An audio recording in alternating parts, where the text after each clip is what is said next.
분, 혹시 이런 상상 해보셨어요? 만약에 유령들이 아기를 키운다면 과연 어떤 일이 벌어질까요? 정말 기묘하죠?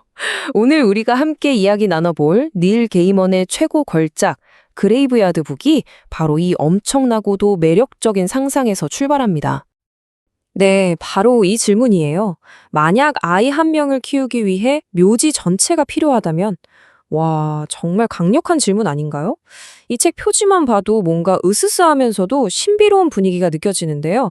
이제 곧 우리 모두 이 죽음과 삶의 경계가 완전히 무너지는 아주 특별한 이야기 속으로 함께 들어가 보게 될 겁니다. 자, 그럼 이토록 독창적인 이야기를 만들어낸 사람은 대체 누굴까요? 바로 그 거장을 먼저 만나봐야겠죠? 평범한 우리 세계에다가 환상적인 균열을 만들어내는 작가, 바로 닐 게이먼입니다. 이 책 서문에 보면요, 마거릿 네트우드가 훌륭한 아동 작가의 비밀을 정말 정확하게 짚어내요.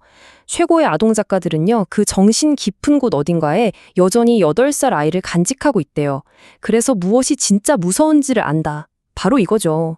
닐 게이먼은요, 바로 그 무서움이 뭔지 아이들의 눈으로 정확히 이해하고 그걸 또 안전하고 신나는 모험으로 바꿔주는 그런 마법을 부리는 작가인 거예요. 닐 게이먼의 스타일을 한마디로 하면 마치 오래된 신화랑 요즘 우리 감성이 딱 만나는 느낌? 그는 막 고대의 전설 같은 걸 쓱 가져와서 지금 우리 시대의 이야기로 만들어버리거든요. 진짜 대단한 건 그 공포랑 따뜻한 감동을 한 문장 안에 같이 녹여낸다는 거예요. 작가 본인도 독자들이 노래와 이야기 속에서 안전하게 공포를 느끼는 그 짜릿한 즐거움을 너무나 잘 알고 있는 거죠.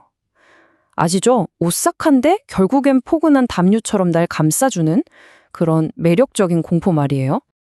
자, 그럼 이제 이 책의 정말 핵심적인 설정으로 들어가 볼게요. 바로 유령들이 키운 소년에 대한 이야기입니다. 이야기의 시작은 정말 충격적이에요. 한밤중에 그 고요한 정적을 깨는 끔찍한 비극으로 문을 엽니다. 한 가족 전체가 흔적도 없이 사라져요. 그런데 딱 한 명, 요람 속에 있던 아기만이 기적처럼 살아남습니다. 그 살인자를 피해서 아기가 정말 필사적으로 요람에서 기어나와요. 그리고는 운명이었을까요? 근처에 있는 묘지로 향합니다. 그리고 그곳에 잠들어 있던 수많은 유령들이 있잖아요. 이 살아있는 작은 생명체를 보고 자신들의 아이로 받아들이기로 결심하죠. 바로 이 순간 세상에서 가장 기묘하고 또 가장 특별한 가족이 탄생하는 겁니다. 자, 그럼 바로 이 특별한 소년, 우리의 주인공을 만나볼까요? 정말 이상한 이름을 가졌고 그 성장 배경은 뭐 말할 것도 없이 훨씬 더 이상한 아이죠. 이 아이의 이름은 노바디 오웬스, 애칭으로는 보드라고 불려요. 묘지에서 유령들이 치우는 단 한 명뿐인 살아있는 소년이죠. 근데 이름이 왜 노바디냐고요? 아무도 아닌 자라는 뜻인데 이게 사실 유령들이 아기 이름을 잘못 들어서 생긴 어떻게 보면 좀 웃긴 이름이에요. 근데 참 아이러니하죠. 바로 그 아무도 아니다라는 이름이 보드를 쫓는 위험한 세상으로부터 그를 완벽하게 숨겨주는 최고의 보호막이 되어주거든요. 보드의 학교는 어디일까요? 바로 묘지 전체가 그의 교실입니다. 생각해보세요. 수백 년 전의 켈트족 유령한테는 고대 언어를 배우고 저기 로마 시대 유령한테는 생생한 역사를 들어요. 뿐만 아니죠. 유령들만의 특별한 능력 있잖아요. 몸이 투명해지거나 사람들 꿈속으로 들어가는 법 같은 그런 것들도 다 배웁니다. 그리고 그의 곁에는 아주 미스테리한 보호자가 있어요. 바로 사일러스. 이 사일러스는 산자도 그렇다고 죽은 자도 아니에요. 묘지 밖으로 나갈 수 있는 유일한 존재라서 보드가 먹을 음식을 구해다주는 아주 중요한 역할도 하죠. 자, 이제 이 책의 진짜 매력을 한번 제대로 느껴볼 시간입니다. 작가가 사용한 실제 영어 표현들을 같이 좀 들여다볼까 해요. 단어 하나, 문장 하나에 어떤 미묘한 의미들이 숨어 있는지 같이 파헤쳐 볼 건데요. 아, 영어는 좀 어려운데 하시는 분들도 걱정 마세요. 이야기의 그 맛을 온전히 느끼실 수 있도록 제가 하나하나 자세히 안내해 드릴게요. 네, 바로 이 장면인데요. 주인공 부드랑 그의 유일한 살아있는 친구죠, 스칼렛. 이 둘이 어떤 어두컴컴한 공간에서 대화를 나누고 있어요. 아주 짧은 대화인데 여기에 정말 많은 의미가 숨어 있거든요. 지금부터 그걸 한번 파헤쳐 보겠습니다. 자, 먼저 crawl space라는 단어가 나와요. 여러분, crawl이 영어로 기어가다라는 뜻이잖아요. 그러니까 crawl space는 말 그대로 기어서 들어가야 하는 공간이에요. 보통 바닥 밑이나 벽 뒤에 있는 아주 비좁은 공간을 말하죠. 천장이 엄청 낮아서 허리도 못 펴는 그런 곳이요.